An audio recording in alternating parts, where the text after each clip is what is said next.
Kwa majina naitwa Lisa Mongera.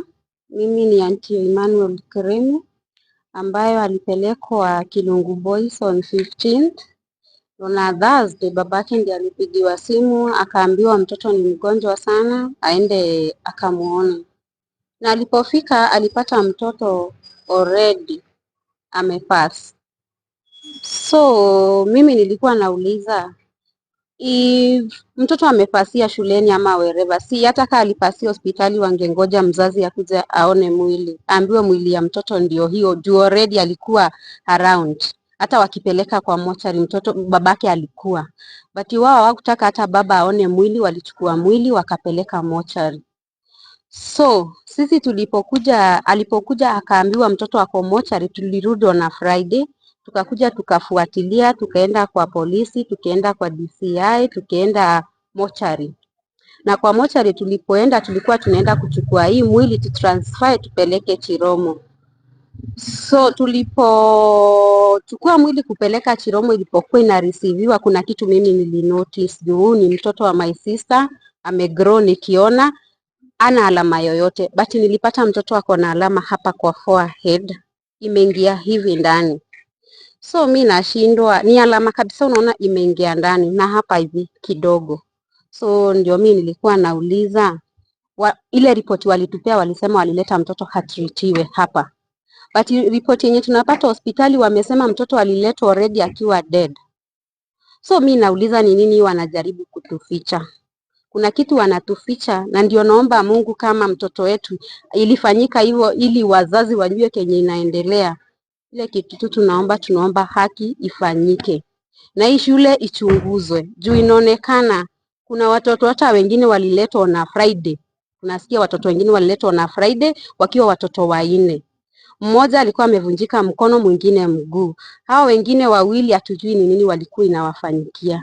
Na today morning ule tumekuja tumeambiwa kuna mtoto mwingine bado ameletwa leo asubuhi. Hata tumepata gari ya principal hapa, tumeambiwa ameletwa leo akicomplain tumbo. So hii shule ni chunguzwe tujue what is going on. Na ile kitu tunaomba, tuko na uchungu kama familia, tunaomba justice ifanyike kwa imani.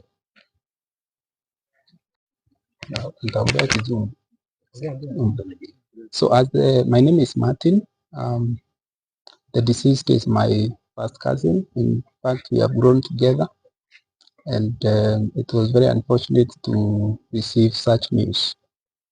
So the rest have spoken about what transpired, but I want to add that because we came here very early, we have been trying to gather information on what was happening, and the principal or the teacher who brought the boy here did not say whether the boy was taken into another facility before coming here.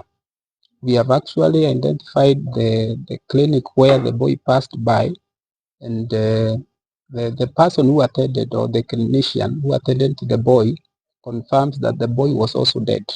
And the report that the school gives is they were rushing the boy here so that he can have the first aid without telling the attendant or the clinician in this place that the boy was treated somewhere else. So it means there is something, there is information that is behind our back that we don't know. Also putting a stress on the issue of the injury of the boy. And the other issue is also when the body was picked to the morgue, because I went also inside the morgue to check on the boy. It's like there was something that was done to the body because the body was already washed, which I don't think it's allowed because it's a body under the question. So we would want to get to the bottom of this, even as we are helped by the administration and the bodies in charge. Thank you. Martin Mwenda. Yes. Press paka nikafika Kilungu Boys. So nilipofika pale nikakuta principal ako na meeting. Nilipokuta ako na meeting akaniambia nimpe 15 minutes atakuwa amemaliza. After 15 minutes zilipoisha nikaingia ndani. Nilipoingia ndani nilimkuta akiwa na watu wengine 3 naye akiwa 4. Akaniambia mmoja ni deputy, mwingine ni reverend, mwingine ni bishop, na nikaelezwa vile kuliendelea shule na reverend. Na reverend akaniambia mtoto amekuwa na shinda na complaint ya tumbo. Tumbo inamuuma, wanampea dawa. Tumbo inamuuma, wanampea dawa. Lakini hiyo siku ya lazima wakaniambia by saa 4 hiyo tumbo ilishindi sana. Na wakampea zile dawa wanampeanga, mtoto akaanza kuendesha. After kuendesha wakampatia maji. Walipompatia maji, mtoto ali collapse, akaanguka hapo akafaint, akachukuliwa na wanafunzi, akawekwa kwa gari ya principal, wakampeleka hospitali.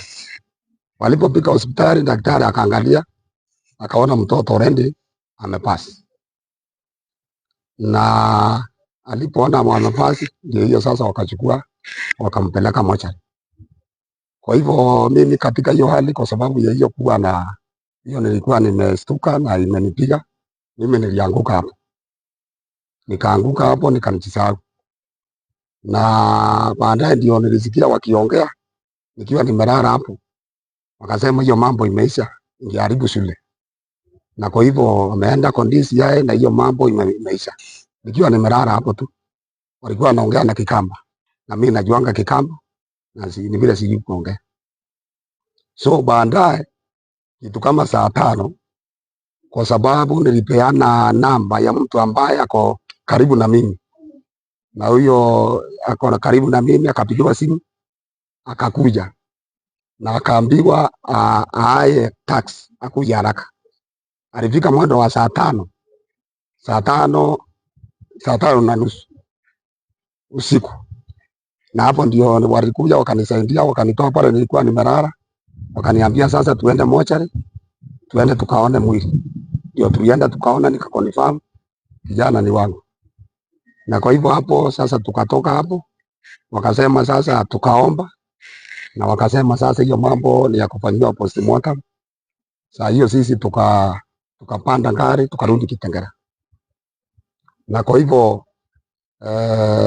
tuliporudi Kitengela, ndio sasa the following day Friday tukarauka kuandikisha statement report kwa DCI.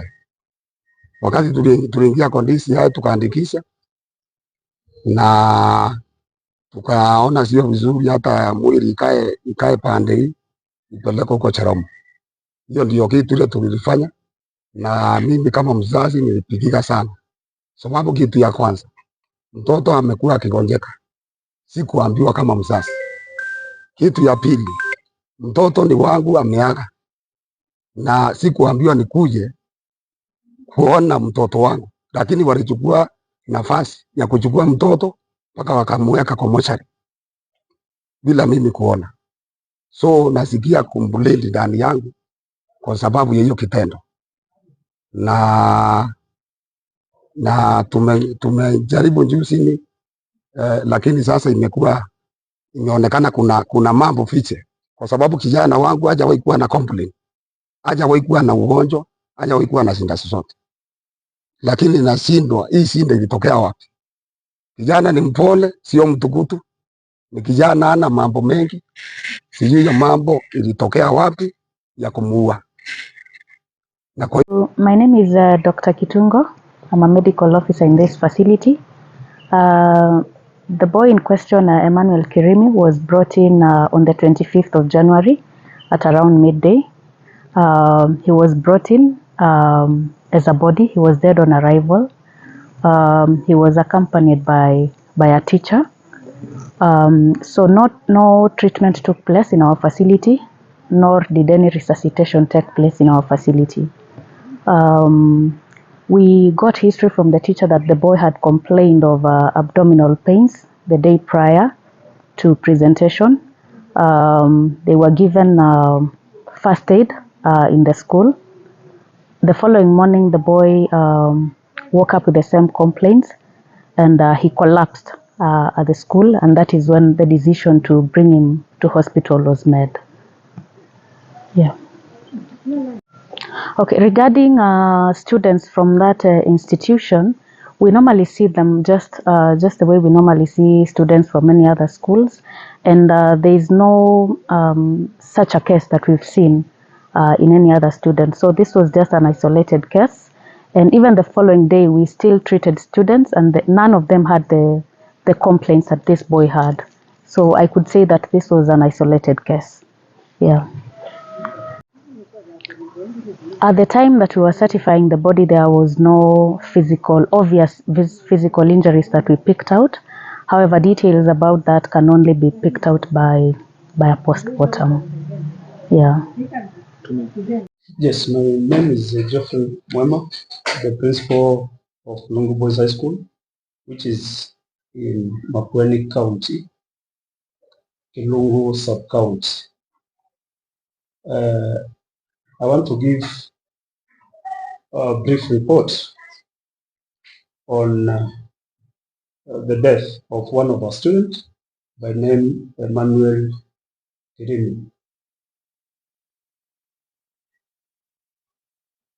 The student complained of stomach ache on Thursday, 25th January 2024 at 10:40 a.m.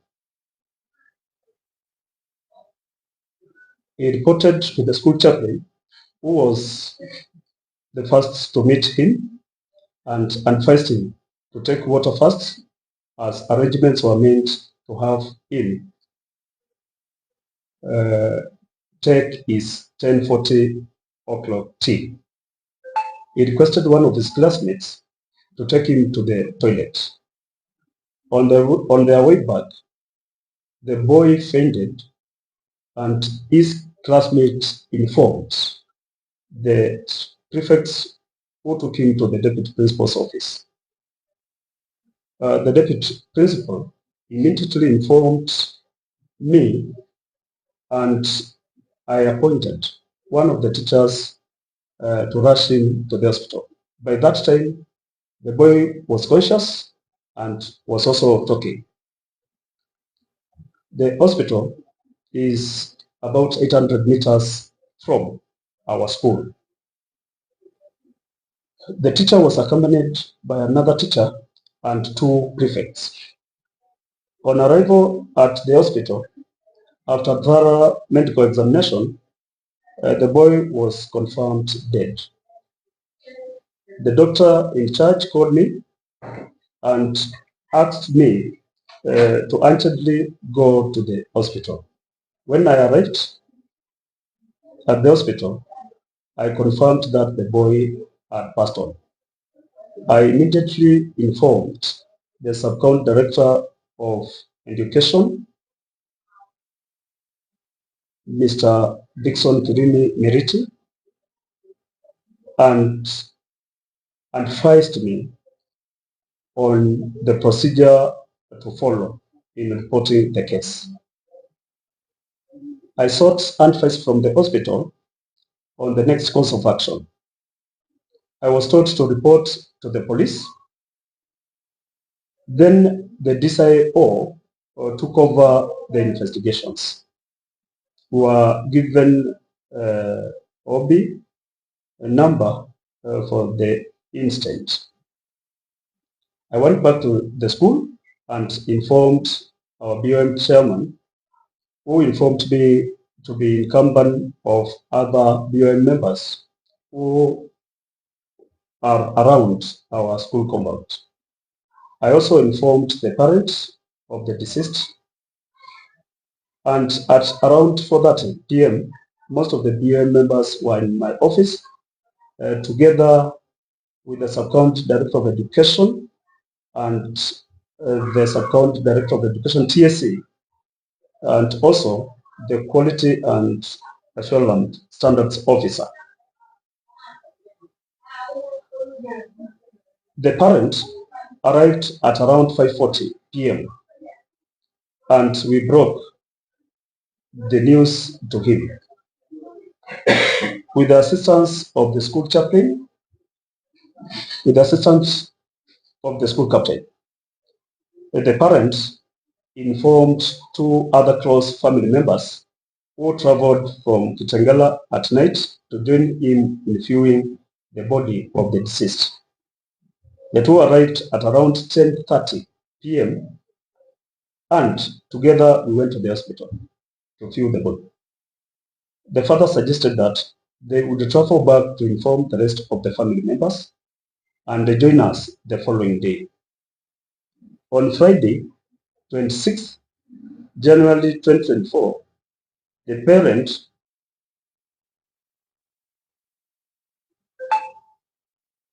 parent went direct to the sub-county director's office to gather more information.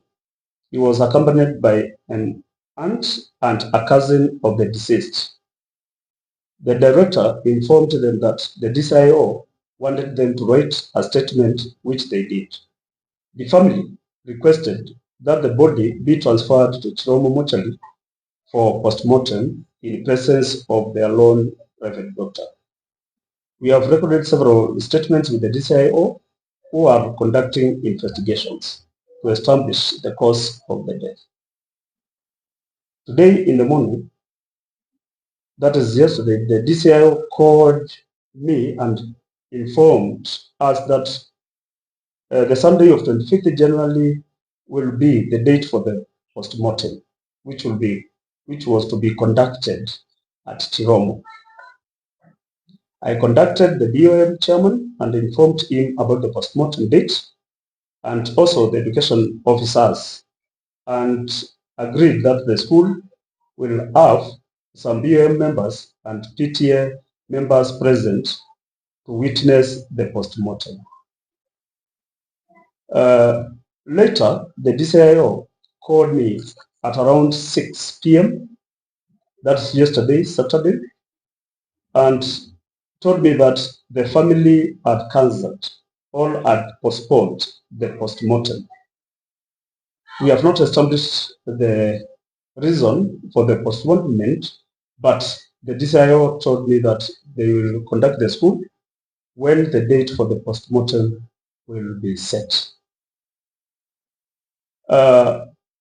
We received information circulating in the social media, which actually is contrary to what is on the ground. This student fell sick and we did what we could, rushing him to the hospital to see what can save his life.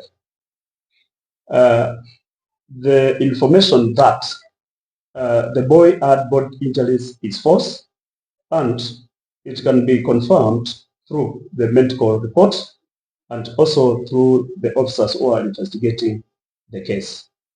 Actually, the boy left all when he was taken to the hospital. He had no injury. When we went to the mortuary to view his body, there was no injury. So this report is not correct. We don't have any other student who has injuries in school, apart from some students who are taken to the medical facility to receive medical care, since our school is near that hospital. We have informed the parents on the true position of the circumstances within our school. In fact, this morning we had our Sunday service. I told them what is going around, and actually they were really shocked because of the information, but we are doing what we can to give the public the true position of the incident. I thank the investigating team and also the Ministry of Education officers who are constantly conducting me to know the right position in school. Right now, our students are safe. They are doing our programs are going on well, and we wish again to inform the public that what is circulating in social media is not the true position. We are waiting for the postmortem to give the true picture, or to give the information about the cause of the death of one of our students. He had spent only 10 days in school, and it was quite unfortunate. Again, I sent my sincere condolences on behalf of the school and also board of management, the parents and the students for this unfortunate incident. A school of our size, where we have around 700 students, these issues arise. And I say they are just isolated because you'll get one student complain that I have a headache, and normally because the facility is near school, we take them there. Others, they have outlying conditions which were given by their parents. Sometimes you might get a student who has been using drugs, and when they get exhausted, they may fail to inform the parents to bring more medicine. So that's why sometimes we rush them to the hospital and they get the necessary assistance. So there is no outbreak. We don't have any outbreak in school. We don't have any.